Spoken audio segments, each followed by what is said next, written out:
नमस्कार दोस्तों। इस वीडियो में मैं बताऊंगा कि किस तरह से आप अपने ब्रेन को कंसंट्रेट कर सकते हैं, फोकस कर सकते हैं। दोस्तों, इवोल्यूशन के बाद इंसानी ब्रेन को जो सबसे बड़ा गिफ्ट मिला है, तोहफा मिला है, वो है उसकी कंसंट्रेशन। और दोस्तों, स्वामी विवेकानंद ये कहते थे कि इंसान और जानवर में एक ही अंतर है कि इंसान अपने ब्रेन को कंसंट्रेट कर पाता है, एकाग्र कर पाता है। दोस्तों, साइकोलॉजी का रिसर्च ये कहता है कि हमारी लाइफ एक ही फैक्टर पे डिपेंड करती है कि हम कहाँ अपने ध्यान को लगाते हैं और कितना कंसंट्रेट कर पाते हैं। इसलिए कंसंट्रेशन हमारी लाइफ में बहुत इंपॉर्टेंट है। उदाहरण के लिए हम उतना ही पैसा कमा पाएंगे जितना कि हम मनी की अपॉर्चुनिटीज़ पे कंसंट्रेट कर पाते हैं, उतने ही सफल हो पाएंगे जितना कि सक्सेस पे अपने ब्रेन को फोकस कर पाते हैं। और इस वीडियो में मैं आपको वो स्पिरिचुअल, साइकोलॉजिकल और ऐसी टेक्निक्स दूंगा जिसके सहारे कि आप इजीली अपने ब्रेन को कंसंट्रेट कर पाएंगे। दोस्तों, इससे पहले मैं एक बात बताना चाहता हूं कि एक बार वॉरेन बफेट और बिल गेट्स साथ में बैठे थे और उनके साथ बहुत सारे बिलियनियर और मिलियनियर थे। एक पार्टी में वो डिनर कर रहे थे। अचानक एक आदमी आता है और कहता है कि जेंटलमैन, मैं आपको डिस्टर्ब नहीं करना चाहता, लेकिन यहाँ पे नंबर 1, नंबर 2 और कई बिलियनियर्स बैठे हैं। तो मैं ये पूछना चाहता हूँ कि क्या एक फैक्टर है जो कि हमारी सफलता को, हमारी लाइफ को डिसाइड करता है और वो सब एक साथ बोल पड़े, ये है फोकस। इसलिए दोस्तों, ये वीडियो बहुत इंपॉर्टेंट है और पूरी तरह से इसको अंत तक देखें और इसके टेक्निक्स को बार बार प्रैक्टिस करें। नंबर 1 टेक्निक है कट ऑफ डिस्ट्रैक्शंस। दोस्तों, ऊटी टेबल, ऑपरेशन थिएटर का टेबल, वहाँ जब मैं पहली बार गया था तो मैंने अपने सीनियर सर्जन से पूछा था कि यहाँ टॉप पे एक लाइट क्यों लगी है? यहाँ तो बहुत सारे लाइट लगे हैं, वो सारे लाइट ऑफ हो जाते हैं और यहाँ पे ऐसा क्यों होता है? उन्होंने फिर से एक सवाल पूछा, सिनेमा थिएटर में तुम गए हो, वहाँ पे बाकी लाइट्स ऑफ करके सिर्फ क्यों देखा जाता है? ऐसा इसलिए क्योंकि ये देखा गया कि जब सर्जन काम करते हैं और बाकी की लाइट्स भी ऑन हैं तो उनका दिमाग भटकता है, डिस्ट्रैक्ट होता है और वो उस पॉइंट पर कॉन्सेंट्रेट नहीं कर पाते हैं। यही हमारे जीवन के साथ भी ट्रू है। अब आप अपने लाइफ में जहां भी जिस काम को करने जा रहे हैं वहां के सारे डिस्ट्रैक्शंस को, सारे व्यवधान को हटाना शुरू करें। ऐसे लोग जो कि आपको डिस्टर्ब करते हैं, आपके माइंड को नेगेटिव करते हैं, उन लोगों से बचें। ऐसे इन्वायरमेंट में जहां हर चीज़ आपके अटेंशन को पुकार रही है, चाहे मोबाइल फ़ोन हो या टीवी हो, चाहे फिर कोई शो हो, उन चीज़ों से आप बचें। इसी टेक्निक को बहुत सारे जैन मॉन्क यूज़ करते हैं। जब उन्हें मेडिटेट करना होता है तो वो पहाड़ी पे चले जाते हैं या शांत जगह पे चले जाते हैं। उसका कारण भी यही है। एडिसन ने अपना एक मेनलो पार्क बना रखा था, एक सीक्रेट एरिया जहाँ पे कि वो सिर्फ रिसर्च करते थे, सिर्फ अपनी स्टडी करते थे। आप भी कोई ऐसा ठिकाना बनाओ कि जब आप काम कर रहे हो तो वहाँ पे सारे डिस्ट्रैक्शन से दूर होकर अपने ब्रेन को पूरी तरह से फोकस करने की आदत लगाओ। दूसरा पॉइंट है एम्पावर योर ब्रेन। इन्वायरमेंट ये तो फैक्टर है ही, ये हमें डिस्ट्रैक्ट होने से बचा सकता है, लेकिन कंसंट्रेशन की जो असली चाबी है वो हमारा ब्रेन है। तो हमें अपने ब्रेन को भी एम्पावर करना पड़ेगा और एम्पावर करने का मतलब ये है कि इसको मजबूत बनाना पड़ेगा। कैसे? मेडिटेशन के सहारे, कैसे? एफर्मेशंस के सहारे कि मैं दिनों ब दिन मजबूत होता जा रहा हूँ, मेरे ब्रेन की शक्तियाँ खुलती चली जा रही हैं। इसके अलावा आप कोई त्राटक कर सकते हैं, एक बिंदु पे कंसंट्रेट कर सकते हैं और जिस टेक्निक पे आप रहें उसको रेगुलरली फोकस करें। इसके साथ साथ एक और टेक्निक मैं ब्रेन को एम्पावर करने की बता रहा हूं और वो ये है कि जो टास्क आपने हाथ में लिया उस पर लंबे समय तक डटे रहें। आइंस्टीन कहते हैं कि मैं कोई जीनियस नहीं हूं, लेकिन मेरी सफलता का राज ये है कि मैं किसी भी चैलेंज को जब लेता हूं तो उस पर लंबे समय तक टिका रहता हूं और इसके सहारे ही वो प्रॉब्लम सॉल्व हो जाती है।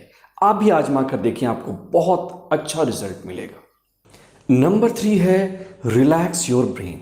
दोस्तों, रिलैक्सेशन का रिसर्च ये कहता है कि जब भी हम अपने ब्रेन को रिलैक्स करते हैं इसकी पावर कई गुना बढ़ जाती है। इसीलिए जितने भी बिलियनियर्स हैं वो हफ्ते में एक बार या महीने में कोई ना कोई हॉलीडे ज़रूर लेते हैं। जो रिसर्च किया गया, एक रिसर्च देखा गया कि जब एम्प्लॉय को बीच में आधे घंटे का ब्रेक दिया जाता है तो उनकी प्रोडक्टिविटी, सोचने की क्षमता और उनकी जो शक्ति है वो कई गुना बढ़ जाती है। क्योंकि इससे ऐसा होता है कि हमारे ब्रेन में जो भी न्यूरोकेमिकल हैं वो सारे न्यूरोकेमिकल चार्ज हो जाते हैं। रेस्ट के कारण हमारा प्रीफ्रंटल कॉर्टेक्स एक्टिवेट हो जाता है और एमिगडाला जो कि नॉइजी मशीन है, जो कि इमोशनल सेंटर है, वो धीरे धीरे शांत होने लगता है। चौथा पॉइंट है सेटिंग अ क्लियर गोल।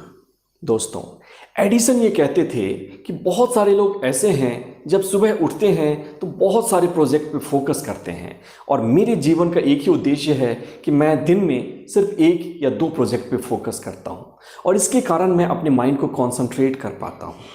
आप अपनी लाइफ को देखने की कोशिश करिए। जब आप बैठते हैं तो आपको यही पता नहीं होता कि करना क्या है, और इसके कारण बहुत सारे ऐसे लोग हैं, 90% इनफैक्ट, जो कि 1 या 2 घंटे ये सोचने में बिता देते हैं कि उन्हें करना क्या है। मान लो कि अगर आपके पास बहुत सारे निशाने होंगे, बहुत सारे गोल पोस्ट्स होंगे, तो आप कहाँ गोल मार पाओगे। लेकिन अगर आपके पास एक बिंदु है तो वहाँ आप अपने ब्रेन को कॉन्सेंट्रेट कर पाओगे। और दोस्तों, एक रिसर्च ये कहता है कि जब 2 ग्रुप को लिया गया, ए और बी, 2 एम्प्लॉय थे, कॉर्पोरेट में काम करते थे। एक को क्लियर गोल बताया गया और दूसरे को एक वेग गोल दिया गया कि हाँ, हमें कंपनी को आगे ले जाना है। जिन लोगों के पास एक क्लियर गोल था, देखा गया कि उनकी कंसंट्रेशन अच्छी थी, उनकी प्रोडक्टिविटी अच्छी थी, वो काम पे बहुत अच्छे से लग रहे थे, वो थक नहीं रहे थे, और उनके अंदर जो हैप्पीनेस का लेवल था वो भी इस ग्रुप से 25% ज़्यादा था। इसलिए काम शुरू करने से पहले एक क्लियर गोल सेट करें कि मुझे आज क्या करना है, कितनी देर में करना है। अगर आपका टास्क बड़ा है तो उसे छोटे छोटे चंक में तोड़ लें, ताकि एक चंक पर आप अपने ध्यान को लगा सकें, फोकस कर सकें। अब कुछ स्पिरिचुअल टेक्निक्स की बात हो जाए। इसमें नंबर 1 है लव योर वर्क। दोस्तों, एक माँ अपने बच्चे के चेहरे पे इतनी एकाग्र क्यों हो जाती है? उसका बच्चा कभी गुस्सा होता है, कभी उसकी बात नहीं सुनता, फिर भी वो प्यार से उसके साथ पेश आती है। क्यों? क्योंकि वो अपने बच्चे को प्यार करती है। इसी तरह से जो मशहूर साइंटिस्ट हुए, Albert Einstein, Thomas Alva Edison, Markovnikov, इनके लिए इनका प्रोजेक्ट, इनकी जो डिस्कवरी थी वो एक बच्चा था। मोजार्ट जब अपने म्यूजिक को बनाते थे तो वो उस तरह से डूब जाते थे जैसे कि पता नहीं क्या हो गया हो। मार्क ट्वेन जब अपने किताबों को लिखते थे तो वो भी पूरी तरह से खो जाते थे, और ऐसा इसलिए था क्योंकि वो अपने काम को प्यार करते थे। अब आप कहेंगे, मैं किस चीज़ को प्यार करता हूँ, मुझे तो पता ही नहीं है। तो यहाँ फेमस स्पिरिचुअल पोएट रूमी ये कहते हैं कि हर इंसान कुछ न कुछ विशेष काम को करने के लिए बना है, और गॉड ने उस काम का टैलेंट और उसके साथ साथ वो एबिलिटी या वो इच्छा भी उसके अंदर डाल दी है। लेकिन समस्या ये है कि आज हम आसपास की आवाज़ों को सुनते हैं, लेकिन अपने दिल की आवाज़ को नहीं सुनते कि हमें क्या करना है।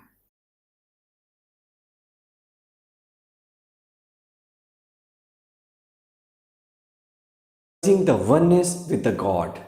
दोस्तों, एक बार की बात है, एक भिखारी सड़क पर भीख मांग रहा था। उसकी आंखों में चिंता थी, परेशानी था, डर था। वहीं एक भिखारी था जो कि फिल्म में एक्टिंग कर रहा था, कोई राजा की एक्टिंग कर रहा था, कोई मंत्री था, और ये भिखारी का रोल कर रहा था। लेकिन ये चाहकर भी नाराज नहीं हो पा रहा था। इसको रोने के लिए भी आंखों में ग्लिसरीन लगाने पड़ रहे थे। आखिर ऐसा क्यों? ऐसा इसलिए कि वो भिखारी जानता है कि वो सच में भिखारी है, उसको दुनिया से कुछ लेना देना नहीं है।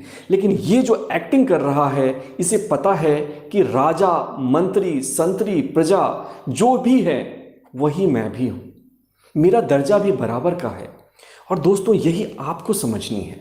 जब हम इस ब्रह्मांड के साथ एक हो जाते हैं, जिसे कि वेदांत में अद्वैत कहा गया है, जैसे कि बहुत सारे वेस्टर्न स्कॉलर्स ने भी वननेस की बात कही है, जब हम इस ब्रह्मांड के साथ जुड़ जाते हैं, उस स्थिति में कोई दुख नहीं होता, और उस स्थिति में हमारे ब्रेन की ऊर्जा इतनी ज़्यादा बढ़ जाती है कि वो किसी भी पॉइंट पे पूरी तरह से कॉन्सेंट्रेट कर सकती है।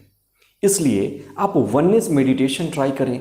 आप एफर्म करें कि मैं ब्रह्मांड की शक्ति के साथ एक हूँ, या फिर आप ध्यान करें, एक ऐसा स्मरण करें, ऐसी कल्पना करें कि ब्रह्मांड की ऊर्जा आ रही है और वो चारों तरफ से आपको घेर रही है और आप उसके साथ एक हो रहे हैं। और अंतिम पॉइंट है ड्रॉप द सेल्फ। अहंकार को ड्रॉप करो। एक सर्जन को मैं जानता हूँ, बहुत ही अच्छे सर्जन है, मेरे सीनियर थे। उनको मैंने हमेशा सर्जरी करते समय रिलैक्स्ड देखा। वो संगीत सुनते रहते थे, एंजॉय करते रहते थे और काम भी बहुत अच्छा करते थे। लेकिन एक दिन उनकी आंखों में मैंने चिंता देखी। नाइफ चलाते समय बार बार उन्हें डर लग रहा था, वो घबरा रहे थे और बेचैन थे।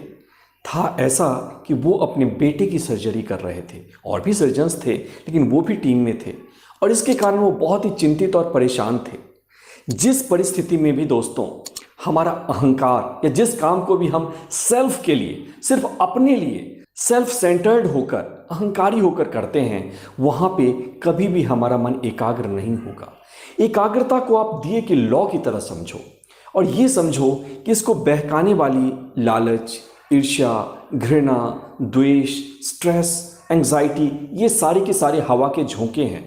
अब अगर हम अपनी कंसंट्रेशन को चाहते हैं कि ये बिल्कुल बनी रहे, बिल्कुल भी ना हिले, तो इसके लिए हमें एक एक्सपेरिमेंट करना पड़ेगा, एक प्रयास करना पड़ेगा कि हमें अपने काम को सरेंडर करना पड़ेगा गॉड को। एक ऐसा हायर पावर से जुड़ना पड़ेगा जिसके सहारे कि वो लैंप की तरह हमारे इस दिए की लॉ को प्रोटेक्ट करे और बाकी चीज़ें इसको डिफ्लेक्ट ना कर पाएं। दोस्तों, ये वो उपाय हैं जिसके सहारे कि आप अपने ब्रेन को कंसंट्रेट कर सकते हैं। दोस्तों, मैं चाहता हूं कि इन उपायों को आप आजमाएं, चाहे आप एक बिजनेसमैन हैं या फिर आप एक स्टूडेंट हैं, चाहे आप एक हाउसवाइफ हैं या आप एक हस्बैंड हैं।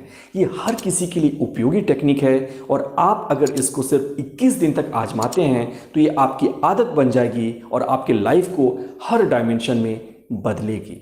दोस्तों, और भी बहुत ही अच्छे अच्छे वीडियोस मैंने बना रखे हैं, आप लिस्ट में जाएं, उसको देखें और फ़ायदा उठाएं।